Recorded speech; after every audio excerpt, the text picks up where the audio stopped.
Hey gang, what's up? It's Wes here. So we're going to be talking about a program I get asked about very frequently, not only on YouTube, but on my social media platforms, about what my thoughts are on it. It's a super popular program, and the title, of course, of the episode is going to give it away, but it's Clip Studio Paint. Clip Studio Paint has been around for quite a while. I remember purchasing my first version of it back whenever it was still Manga Studio. And yeah, I've been using it for a while, but it's just one of my handful of programs that I have. So dedicating specific time to it doesn't come very frequently. But what I wanted to do is start putting it more through the paces just to kind of see how it's been doing since the latest updates. I know it recently has import stuff for ABR brushes. So for Photoshop, it has I maybe the dual brush engine. I'm not sure. I need to check that. But they have different features of importing ABR brushes to be able to natively be used after some tweaking. You bring in basically the brush tips, then you can adjust the settings, all that stuff. We're going to talk about that. But also, we're just going to talk about what are my kind of general thoughts on it. Not necessarily a review. Once again, I haven't used it enough lately, like dedicated a ton of time to it to be able to give like a full-on review, but just overall thoughts on it. Is it something that's worthwhile? If you're on the fence about buying it, should you buy it? What's it really good for? What's its strong suits? What are some of the stuff it might be lacking in? We'll talk a little bit about that as well. But what I wanted to do is actually show the work in progress up to this point to where we're going to start the video after the fancy intro. But I know last time, the last video we did, people really liked the fact that the time lapse, it was still fast, but it was slightly more compressed time. So it was more of the rendering stage. It was one dedicated stage of the painting process. And I got a lot of comments saying that people really like that. They got to just really kind of eyeball it and get more information out of it. So let me know what you think in the comments. Do you like seeing it from the blank canvas all the way to the completed piece really, really fast? Or do you prefer kind of that more real-timey look of being able to dedicate to one part, whether it's the sketch or the value pass or the painting or the color overlay, what have you? But let me know in the comments. So what we have so far, we had a quick piece of line art that we have right here. And then the next step that I do usually after my line art, which is really ugly, by the way. I'm not great at drawing. We've talked about it many times. I'll do a value pass, block in my values, make sure that it kind of reads okay. And then step 3 is usually we do our color overlay. So we actually blotch in some colors and stuff like that. And then step 4 is refinement. So before we get into this, something interesting, I really like where step 4 is. And as I was working more and adding some more bells and whistles and stuff to it on this time lapse, I kind of liked step 4 that we have here more and more. And I want to probably revisit this piece and kind of dedicate the time instead of doing the big, bright, bombastic colors and stuff like that I did for what we have on the time lapse. Maybe keep it more subdued, more muted the way we have here. I don't know. So let me know what you think about that as well. But without further ado, let's jump right into it. Let's talk about Clip Studio Paint.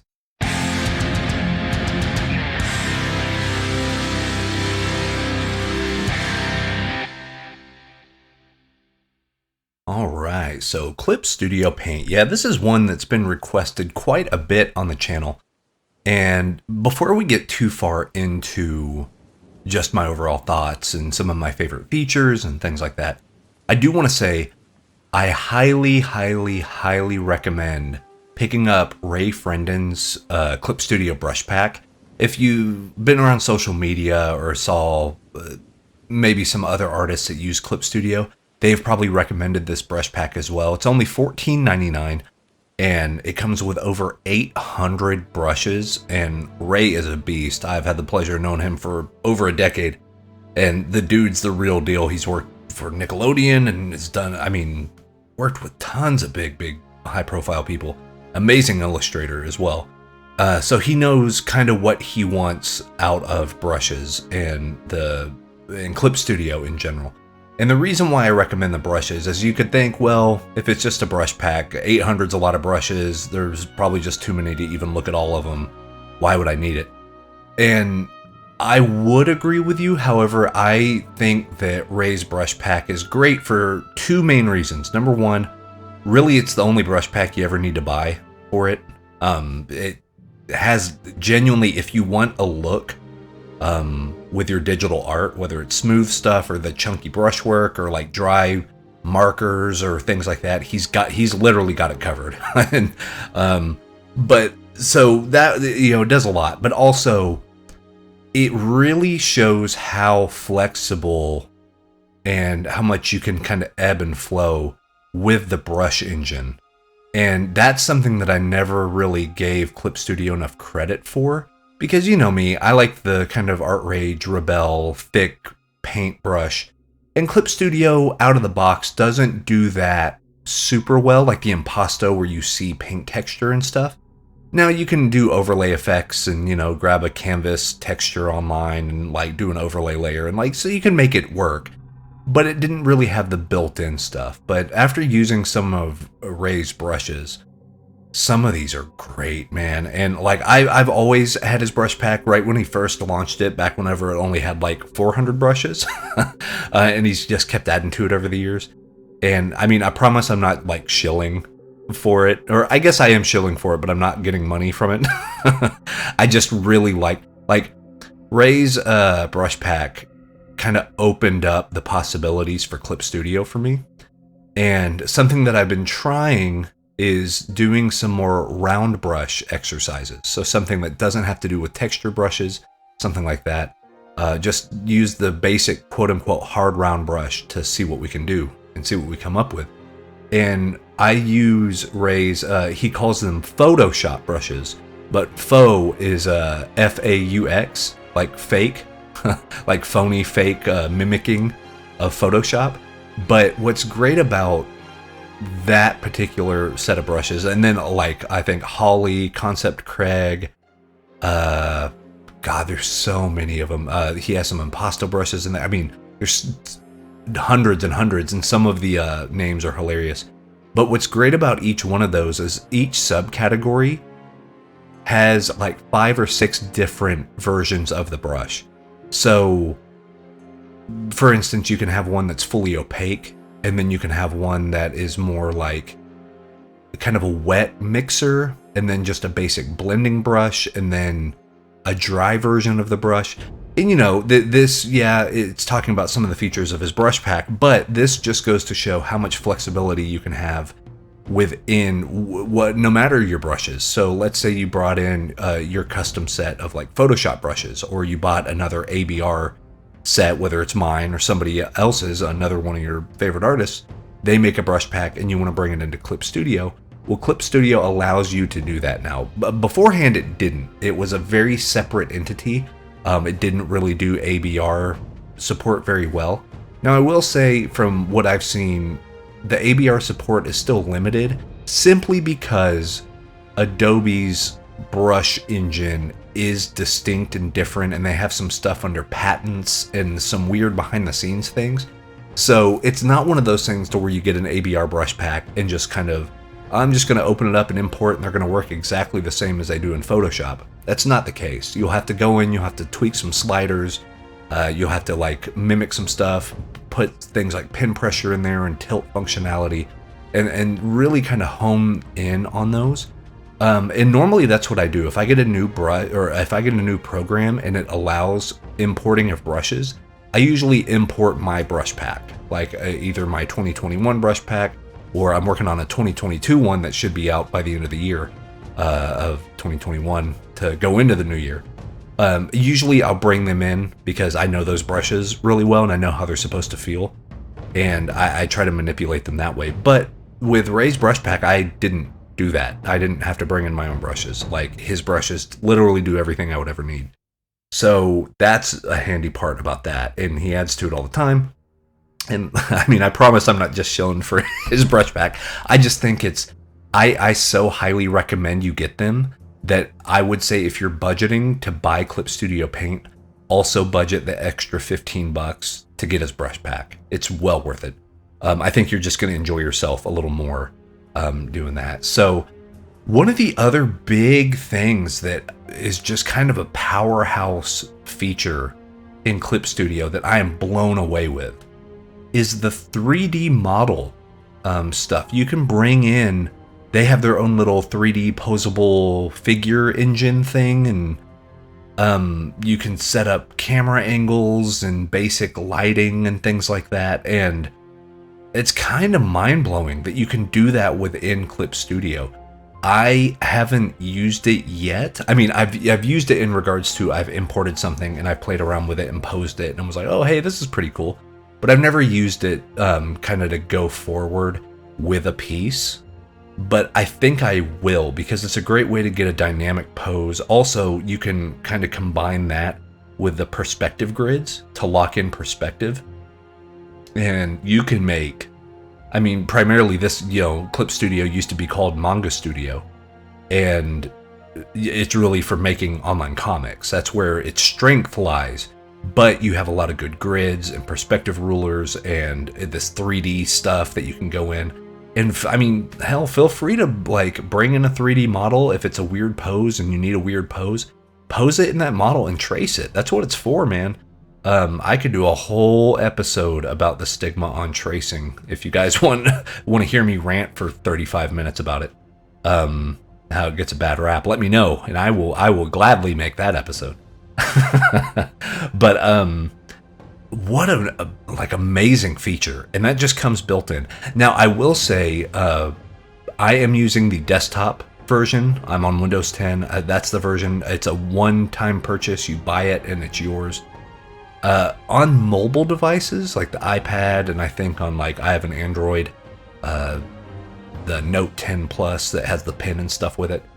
I think it's a monthly subscription, and I don't know how I feel about Clip Studio in regards to it having a monthly subscription. Yeah, it has cloud saving. Yeah, it has that type of stuff, but I don't know. On mobile, from what I've seen, for the way I work, I'll put it this way. For the way I work, whenever you have stuff like Procreate or Infinite Painter, and it's a one-time fee of $10 and it's yours forever,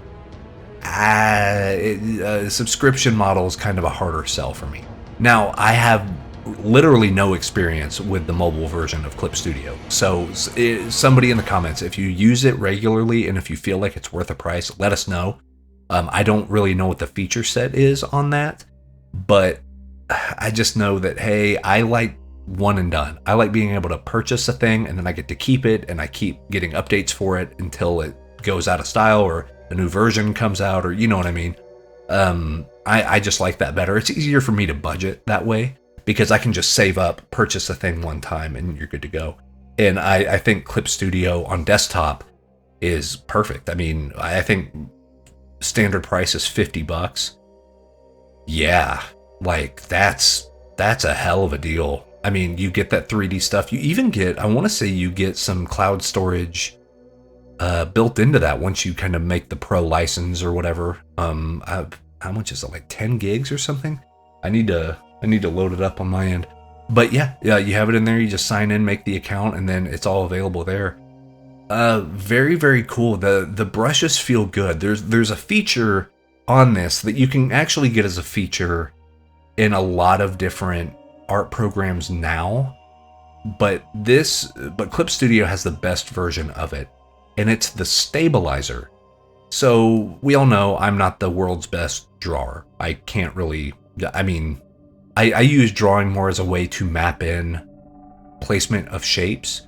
That way I can put in my value structure. You know what I mean? So that's what I kind of work with on that. But with the smoothing option on kind of the pencil and pen work and things like that, it makes my lines look way more confident. And it doesn't do the overbearing thing that I see some programs use, to where you'll draw your line and then whenever you let up the pencil, it almost rewarps it back to what shape it thinks you're trying to make.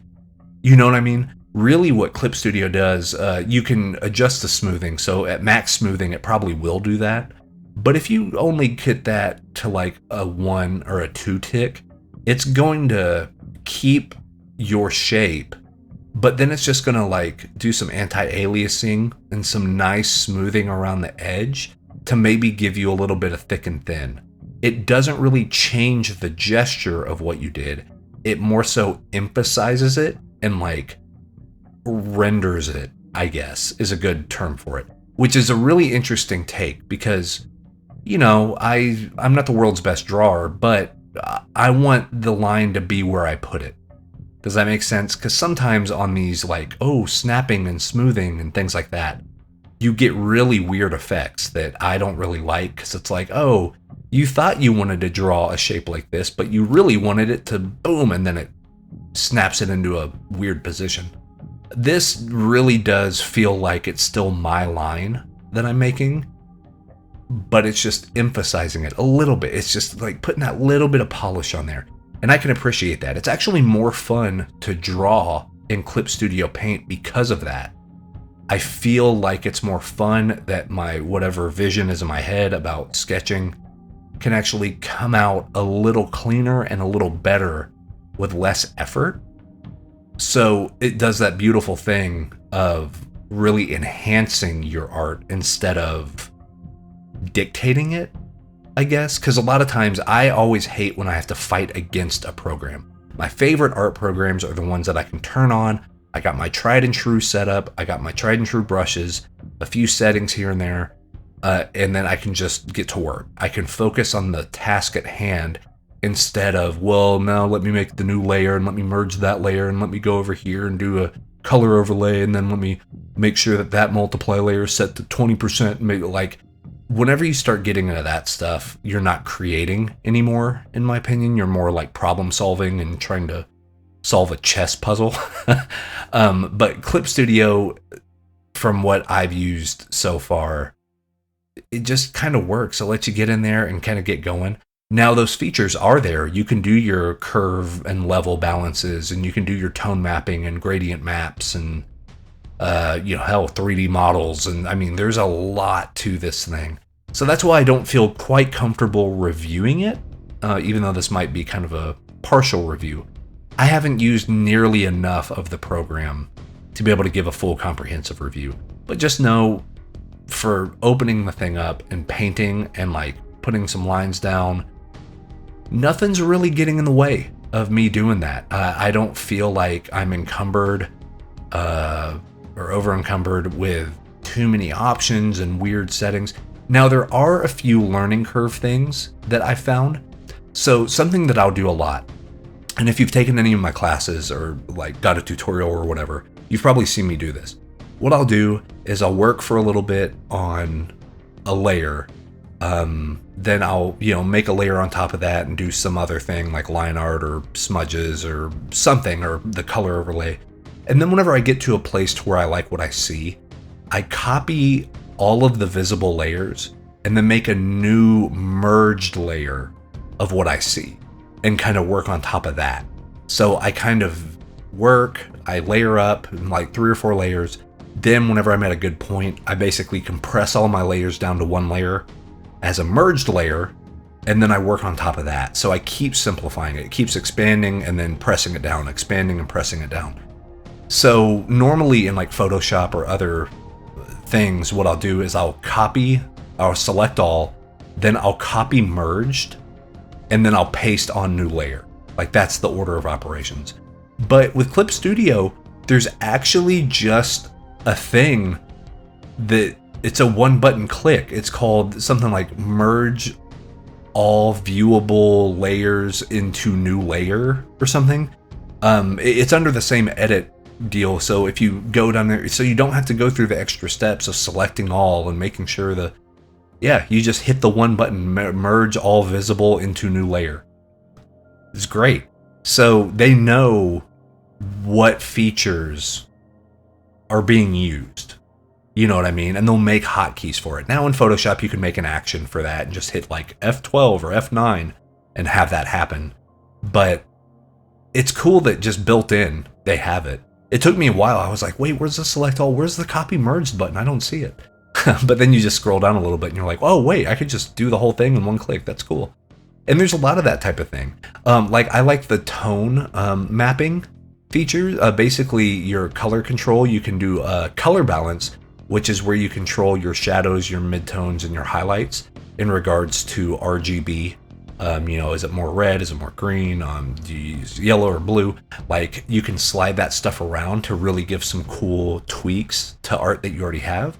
But it also, instead of color balance, it has a tone balance, which it's funny, it messes with like the vibrancy and maybe some of the warm versus cool instead of just straight hue that the color balance would do.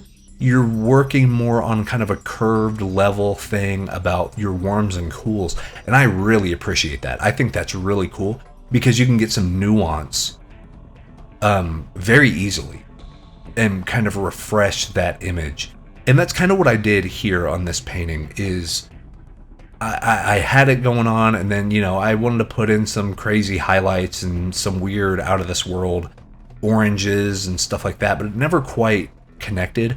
It's funny because I think I'm going to go back to at the beginning of this episode whenever I showed step 4. I do like where step 4 was. It was very muted, a lot of purples and greens, but there was no big fancy lighting tricks or color dodges or anything. I may embrace that a little more, use less of this kind of special effects stuff, but Clip Studio can do it. I wanted to kind of show it off and show that, yeah, you can get a soft airbrush, you can color dodge, you can overlay, you can make some smoke, you can make, if you can think it, you can do it. There's, like I said, the tools aren't really standing in your way. If you're coming from another art program, they may be called something different, but it's all here. I haven't really looked. Here's the thing, I have not needed a tool that Clip Studio didn't have, or didn't have a version of. You know what I mean? So, and that's a good testament for it. So, if you're on the fence about buying Clip Studio, if this is going to be... Okay, I'll put it this way. Is Clip Studio a full Photoshop replacement? Now, if you're really heavy into the kind of level adjustments and things like that, I would still say Photoshop has the upper hand because that's what it was created for. But if you're just in it for painting or drawing or sketching or that type of thing, I would just go ahead with Clip Studio, to be completely honest with you, because it has what you need. Yeah,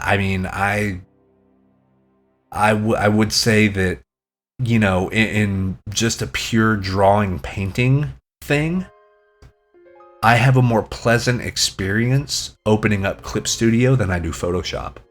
Because Clip Studio runs better. Oh my god, it runs way better. So I have a current version of Photoshop. I have CS6. I have the original CC Creative Cloud for Photoshop back before they started doing it yearly. All three of them are clunky. They just are. I'm used to it now, but sometimes the zoom scroll wheel stuff freezes. Sometimes you know what I mean? Like, there's some weird Photoshop knickknacks that you have to worry about. But with Clip Studio, it just responds well. It just feels good putting the stylus to the tablet. You know what I mean? And something that I do, I'm a dad and got a little baby here and stuff like that. So there will be some times to where I have, let's say, Clip Studio or Photoshop or something open, and then it's 1 a.m. or so, and baby just woke up and I need to feed him, and then we're all going to go to bed together, like that type of thing. So I will keep Photoshop or Clip Studio or something open overnight. And what I've noticed is Photoshop starts becoming a memory hog. Whenever I come back the next morning and I let me scroll in and out for my picture in Photoshop, it takes it a second to kind of wake up. You know what I mean? Like some of the clicks that I do, and if I do edit or select or filter or whatever, it takes it a minute for it to come up if it's been on for multiple hours. But Clip Studio Paint, I have not had that problem. I can come back 10 hours later with my stuff still open, and then it zooms great. You can go into the options perfect. Like, there's no waiting around, which I can really appreciate. If I have very limited time, I need to be able to sit down and get to work right away. So I do appreciate that. So yeah, it's responsive. It has a really cool brush engine. It has really all the main features you would want for your kind of tone controls and color balancing and hue saturation, brightness, vibrancy. Yeah, not a lot negative, really. I mean, it's different than Photoshop. It's different than Procreate. It's different than ArtRage or Rebel or something like that, but it's definitely not worse. You know, it's just look at what your needs are. If you're more of the illustrator drawing type, I think Clip Studio is your winner. Like, just bottom line, I think it's the best. It has the smoothing, has really good pencils, has great pens. You get so many cool custom brushes out there. You have so many choices to choose from, but the built-in brushes are great. If you're a painter, it may take a little bit of time to get used to how you want to use some of the tools. The paint brushes feel a little bit different than they do coming from like an ArtRage or a Photoshop, or like Affinity Photo or something. But man, it's good. It's worth that time investment. You know, I'm using Clip Studio more and more just because those Photoshop brushes, like the fake Photoshop brushes that Ray made in his brush pack, those are my favorite round brushes I've ever used. And it gets me excited to go in and use them more because you do the slight smoothing. It makes my stuff look more rendered more quickly, and I can definitely appreciate that. But anyways, that's my time on this. So yeah, highly recommended Clip Studio Paint. I may do a full deep dive whenever we do next year's big review of all like 12 freaking programs that I have. But just know that, yeah, this one, Clip Studio is worth the hype. You probably see it hyped and people say they're converts and, oh, I'm never going to use a Photoshop again. I'm Clip Studio all the way. I get it. I don't know if I'm quite ready to pull that trigger simply because I have so many different things I'm working on and NDAs, and every studio has their own requests and they need this file format. And, you know, there's certain things that I'm just so fast with Photoshop that it's going to be hard for me to give it up completely.